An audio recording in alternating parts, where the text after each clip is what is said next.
The views and opinions expressed on America's Workforce Union podcast and its digital media channels are solely those of the speakers and do not necessarily represent the views and opinions of the producers or sponsors. Welcome to the America's Workforce Radio Podcast, the flagship production of the American Workers Radio and Podcast Network, where organized labor and its never-ending fight to protect the rights of the American worker come first. Now, presented by LIUNA, Laborers International Union of North America. Here's your host, Ed Flash Ferens. Meatpacking employees in Colorado ratify a new contract following their first strike in over 40 years. Meanwhile, Apple's first store to unionize now closing. And today on the show, the latest from the American Legion and the Alliance for Retired Americans. Welcome to the Friday, April 17th edition of America's Workforce, where we're available on at least 5 platforms, including YouTube, Apple Podcasts, iHeartRadio, Spotify, and Pandora. We have 2 guests on the show today, both of them longtime contributors of America's Workforce. We'll kick things off in a few minutes with Jeff Stoffer. Jeff with the American Legion and the Legion magazine. If you're a member, you should be getting that shortly. This is the time where we preview the next month's edition. And we're going to start things off with an article titled Forever Promise. And this is about how our troops helped recover a whole lot of art and artifacts stolen by the Nazis in World War II. The article talks about how the Dutch have been adopting the graves of those who paid the ultimate sacrifice in doing just that. Quite fascinating, quite fascinating. The other article is titled Final Salute, and this is about the dwindling number of honor guards who are asked to provide military honors for deceased veterans. And every year, about 500,000 veterans pass away in the country. And there's just not enough honor guards for all the funerals, sadly. And lastly, the bombing mission that changed warfare forever. This is Doom 34, and it's all about a retired Air Force colonel giving an insider's account of the record-setting strike that kicked off Desert Storm back in the early 90s, 1991. Fascinating stuff from Jeff Stoffer. Rich Fiesta will be joining us later in the show, and if you are on Medicare, pay attention to this. A program called WISER. It was launched a couple of months ago. It's an acronym for Wasteful and Inappropriate Service Reduction. This pilot program is now in effect in Arizona, New Jersey, Idaho. This pilot program is now in effect in Arizona, New Jersey, Ohio, Oklahoma, Texas, and Washington. It's a quiet but serious change happening inside Medicare right now, and a lot of people don't even know about it. Essentially, what's happening? They're using artificial intelligence, a computer, to justify your health care. That's right. And a lot of claims are being denied because it's set up that way. So again, the states, Arizona, New Jersey, Ohio, Oklahoma, Texas, and Washington, and Rich is under the impression that this will go nationwide. Very concerning. There is some pushback in Congress. We'll talk about that. We'll also talk about the latest of Social Security and what happened a year ago with Doge and how some sensitive information was compromised. There's a court case on that. And also, in the big, beautiful bill, you may recall this, or say, oh, there's going to be no tax on Social Security. It's actually a tax credit. Well, guess what? The devil's always in the details. And Rich will explain what that's all about as our second guest. RetiredAmericans.org, great organization there. And now, a brief look into the world of labor. This segment brought to you by Boyd Watterson Asset Management. You can find more at boydwatterson.com. Members of the United Food and Commercial Workers, this would be Local 7, which represents about 3,800 meatpacking employees at a JBS meatpacking plant in Greeley, Colorado, have ratified a new contract with JBS, the largest meat company in the world and the largest beef processor in the United States.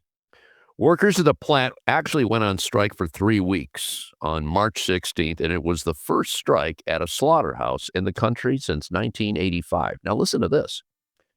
The new contract includes wage increases over 2 years, some of them 33% higher than what the company offered before the strike, plus a one-time bonus of $750 and an agreement from the company to pay for protective equipment. They were very concerned about that one because that equipment was very costly. The union agreed to withdraw 7 unfair labor practice charges.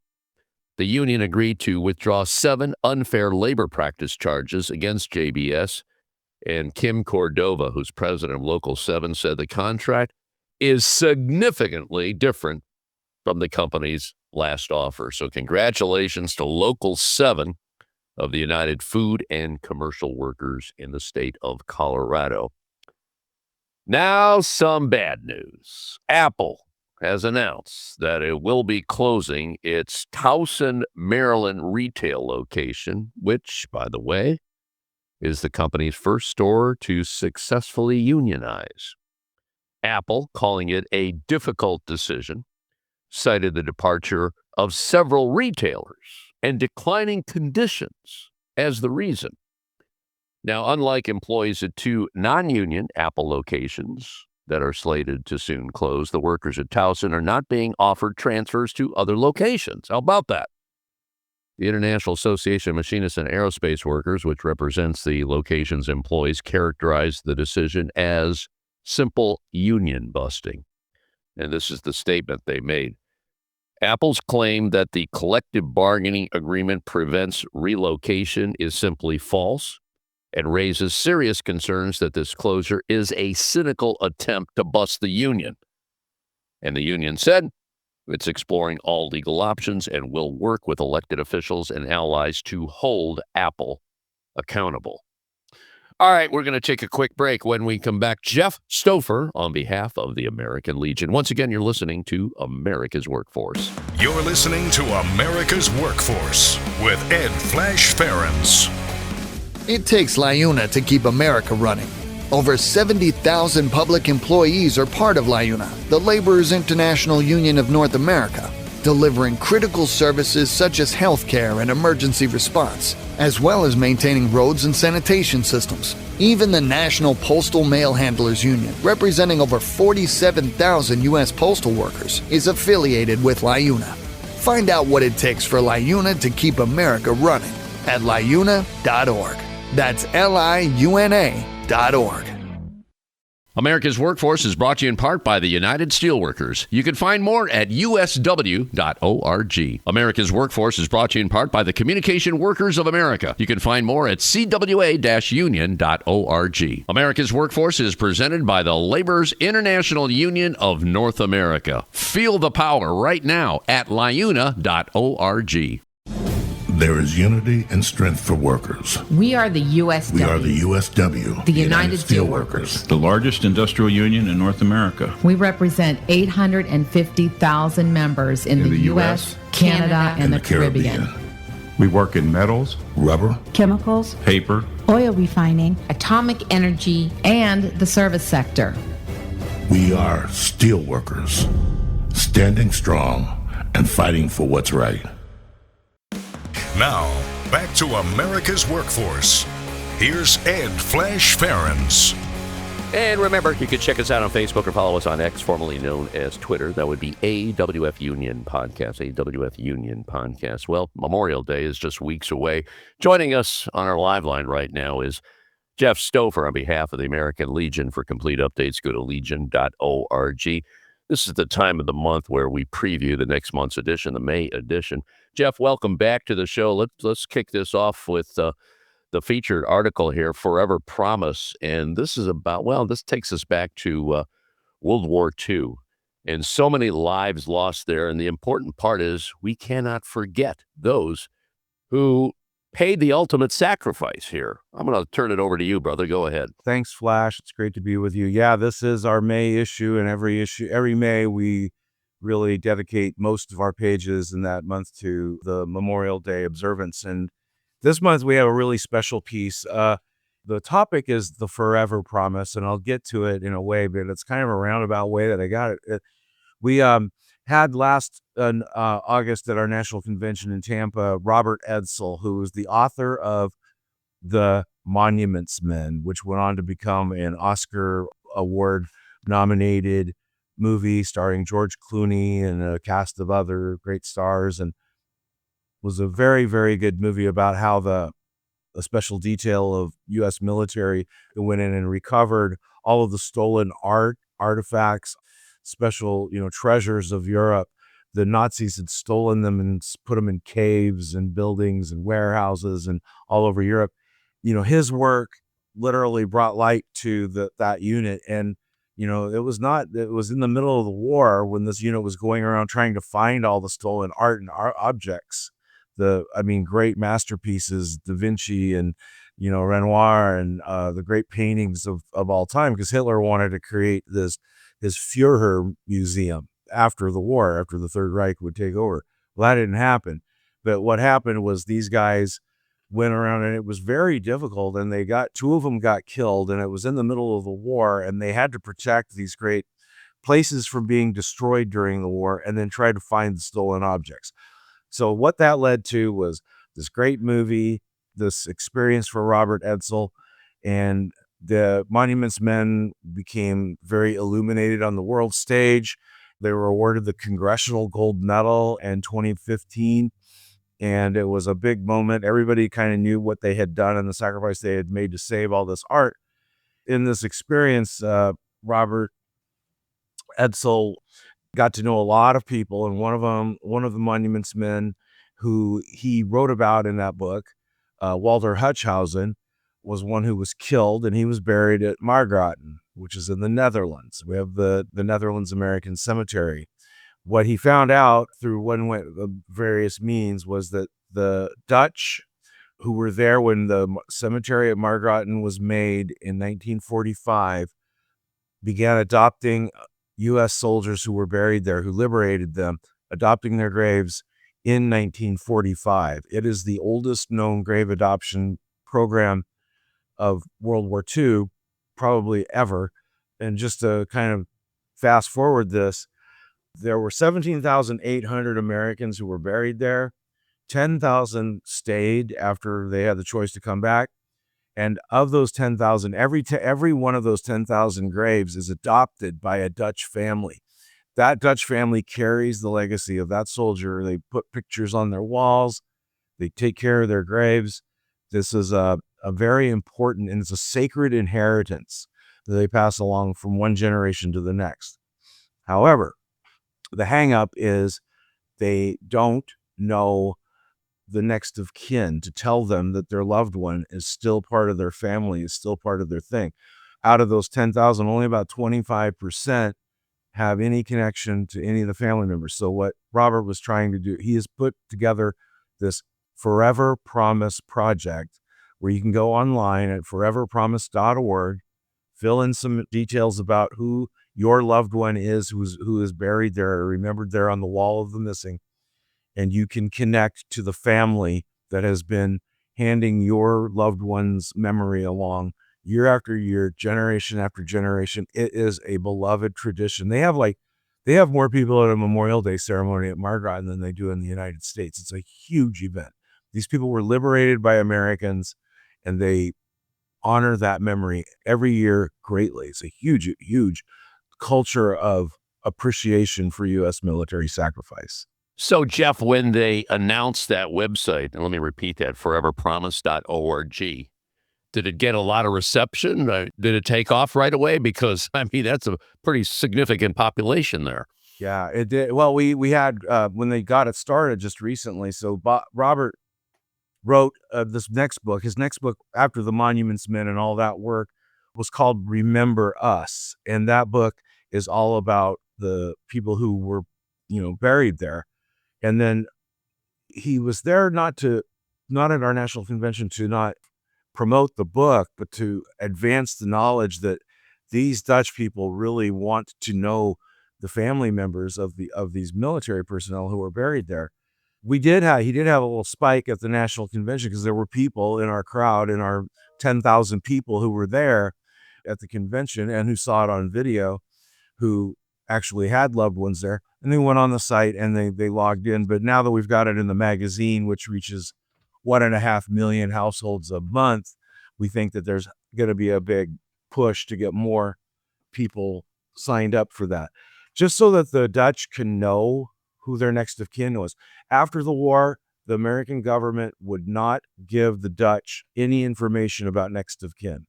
There was exploitation, there was fears of exploitation, and there was fears of, that for some reason that list would be misused. So they never did get to know who the families were of the people whose graves they had adopted. I want to read one quote here from the article that Edsel made. He says, "This is not a book about World War II. This is the backdrop. This is a story about remembrance, gratitude, and grace set against the backdrop of the most destructive and deadly war in history." And it goes on to say, "The things that are most valuable in life cannot be bought. They have no price tag: friendship, health, freedom. When it comes to freedom, the lesson of history is this: by the time you realize it is gone, it may be too late to get it back." The Dutch had 100 years of freedom, a freedom they assumed by declaring neutrality they would always have. Well, when they lost it, they did not like it, and they were not prepared for it. Yeah. Wow. Powerful stuff. And that's contained in the May edition of the American Legion magazine. Let's move on to honor guards here. This is another solemn story here, because a lot of vets pass away each and every day, and they should get the appropriate burial. Talk to me about this one. Yeah, a lot is correct. About more than 500,000 American veterans die every year. The American Legion, one of the things that many people in communities understand is that we have honor guards, flag bearers, and rifle teams who go and provide solemn salutes to those who die, who served in the U.S. Armed Forces. And in most cases, the military will also jump in and have at least like maybe a 2-member team to provide funeral ceremonies or to conduct services. But they don't always have the ability. They don't always have the bandwidth, and they have issues, and they don't have planning. Planning is not always the case. They have to do it by request, and it's kind of an ordeal. So where it falls to the American Legion and our other veteran service organizations to do this. Just to give you an idea, the American Legion has about 11,500 posts nationwide, and out of those, 8,500 can have honor guards, color guards, to conduct these ceremonies. Last year, they did 122,000 funerals. They do them all over the country. Everywhere you go, they have a special uniform. They conduct beautiful, thoughtful, meaningful services. The problem, though, as we know, is our veterans are aging, and this kind of a detail is not something, it's almost like a full-time job. As many veterans who are dying all the time, every day, they have to be able to mobilize a team to do these honors. The push here is to get members of the American Legion and veterans in the community to join in and participate in this. The story is called The Final Salute. Ken Olson, who you've had on the show, we've talked about many times, his articles, did a great job of rounding up all the various locations in Virginia and Tennessee and Texas about innovative ways that they're able to assemble honor guard teams and get to and they might have one funeral after another on the same day. Doesn't matter the weather. It doesn't matter the duration of the service. A funeral service can sometimes go on for quite a time, and they're out there at attention serving this purpose. And it is meaningful. It matters a lot to the families. One post in Lynchburg, Virginia, Ken wrote about is on schedule to do 200 funerals this year. Another post that we had in Dallas, 300 funerals this year. 300 funerals, almost a funeral a day. And one of the problems is they have the challenge of national cemeteries in states across the country only allow those services during the week. Well, that rules out younger people who are working for a living who can't go and perform this. So there's a shortage of people to conduct these services. There is a very noble population of veterans and the American Legion and VFW and DAV and all of these other veteran service organizations who fulfill this mission. We are trying to make the point that we need people to do this. We need them to jump in and participate. The number of veterans dying is exceeding the number of veterans we've got to go and perform the services. Jeff Stoffer, featured guest on America's Workforce today on behalf of the American Legion. Complete updates at legion.org. We'll continue with him. Talk about Doom 34. And this has to do with Operation Desert Storm some years back. Later in the show, going to check in with Rich Fiesta on behalf of the Alliance for Retired Americans and a couple of states. Boy, this is a good one here. Medicare changing in a number of states. We'll talk about that with Rich. Back in a few minutes. Once again, you're listening to America's Workforce. This is America's Workforce. More shows available at awfradio.com. It takes LIUNA to power North America with affordable energy. The men and women of LIUNA, the Laborers International Union of North America, have the skills needed to build and maintain oil, natural gas, nuclear, solar, and wind projects that are shaping America's energy future. From new energy tech to retrofitted facilities, LIUNA members do it all. Find out what it takes to be powered by LIUNA at liuna.org. That's liuna.org. This segment of the show is brought to you by the Brotherhood of Maintenance of Way Employees Division of the International Brotherhood of Teamsters. For more information, please visit bmwe.org. America's Workforce is brought to you in part by the International Federation of Professional and Technical Engineers. You can find more at ifpte.org. America's Workforce is brought to you in part by the Ironworkers. You can find more at ironworkers.org. American workers are sick of struggling to get by. It's time to get ahead. In the Teamsters Union, workers are winning industry-leading contracts, historically high wages, fully paid health care, and retirement benefits you can count on. Across the country, Teamsters fight alongside our brothers and sisters to secure a better life. It's what we've been doing and how we've been living for more than a century. When we fight, we win. Join us. Be a Teamster. Now, back to Ed Flash Ferens with America's Workforce. And don't forget, you can check us out on at least 5 platforms. That includes YouTube, Apple Podcasts, iHeartRadio, Spotify, and Pandora. And when you get an opportunity, here's what you do. Just sign up and receive our shows on a regular basis and give us a rating. We always appreciate those 5-star ratings, so please keep them coming. Let's go back to our live line today with Jeff Stoffer, longtime contributor of America's Workforce on behalf of the American Legion. Legion.org is the website you want to go to. We're talking about the next month's edition, May edition, the bombing mission that changed warfare together, Doom 34. Well, that's an attention getter. Talk to me about it, Jeff. Operation Desert Storm is kind of falling into the arena of being sort of a forgotten mission in the whole warfare landscape. But this historic mission that these guys did, they called it Senior Surprise. It was loosely named Secret Squirrel. The surprise was that on January 16th, 1991, 7 B-52 Stratofortresses took off from Louisiana, and they flew 35 hours, nonstop, 14,000 miles to Iraq to take out the communications and power targets in Iraq in the very first airstrike of Operation Desert Storm. And what made that super important in history is that it demonstrated that the United States had the ability to actually perform a mission, a combat mission, from anywhere in the world at any time from the continental United States. Trey Morris, who was part of that team, finally wrote a book called Doom 34, the first-hand account on the top secret mission that launched Operation Desert Storm. The book tells the story about what it was like to fly with these guys. And one of the things that was important in this book was it was a diverse group. It was all men, but multiple races, black and white, working together in an integrated fashion. And that really was pretty unprecedented at that time for such a mission. And it was normal business for that. But this job was anything but normal. They had engine failure on takeoff. They had a computer that decided to reboot without warning.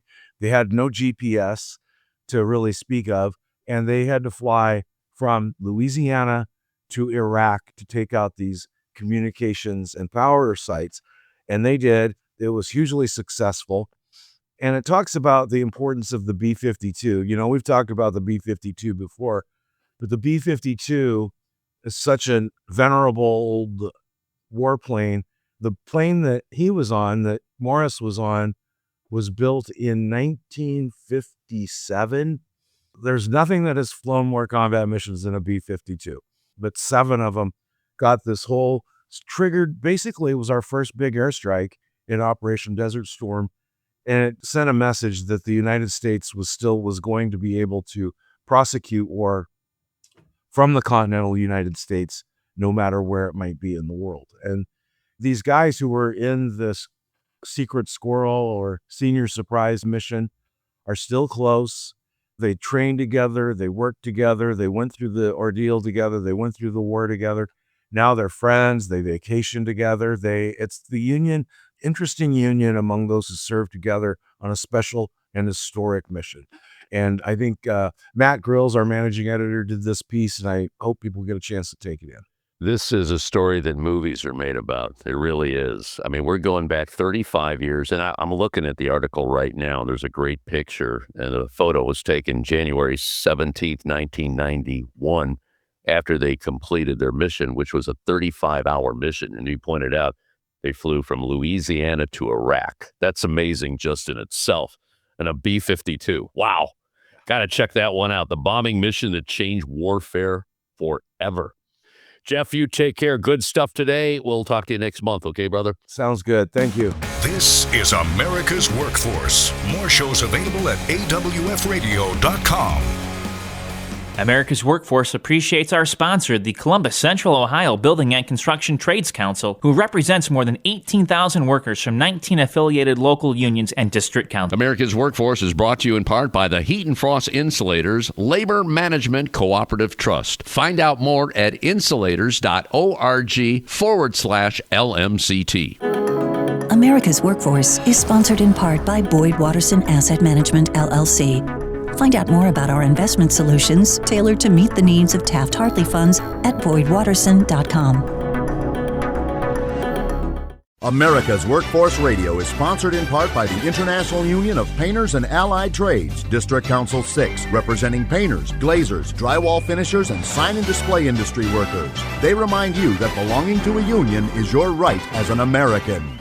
Founded in 1887, the Brotherhood of Maintenance of Way Employees Division of the International Brotherhood of Teamsters represents the employees responsible for tirelessly constructing and maintaining the national rail system in America. For more than a century, the Brotherhood of Maintenance of Way Employees has proven they have what it takes to protect its members and meet the ever-changing challenges of the rail industry. Today, the BMWED continues to fight for job security, fair wages, better benefits, and safer, more modern work environments. For more information, please visit bmwe.org. Now, back to Ed Flash Ferens with America's Workforce. And remember, you can check us out on Facebook or follow us on X, formerly known as Twitter. That would be AWF Union Podcast. AWF Union Podcast. Let's go to our next guest right now. That would be Rich Fiesta. Rich is the executive director of the Alliance for Retired Americans, 4 million strong and growing, I might add. retiredAmericans.org is a website. Lots to cover here, and this is scary stuff. Rich, welcome back to the show. I guess this happened a couple of months ago. A lot of people are not aware of it, especially those that are affected, and we're talking about some changes with Medicare, and it's happening in 6 states. What is going on here, Rich? That's right. The administration slipped in the end of the year a new pilot program, which they can do. And normally pilot programs are good things, cut down on paperwork, for example, speeding up getting appointments. But they can do it the other way. They don't need congressional authorization or go through a rulemaking process. And they called it this Orwellian name called WISER, wasteful and inappropriate service reduction. Well, who can't be for that, right? Who can be for that? Right. Everybody can be for the reduction. And they're doing it in 6 states: Arizona, New Jersey, Ohio, Oklahoma, Texas, and the state of Washington. And basically, instead of your doctor through traditional Medicare making the call on your care, decisions are being routed through for-profit artificial intelligence corporations to make decisions on your care, to get prior authorization for your care. Something that has never been part of the program before. Prior authorization in traditional Medicare has never been there.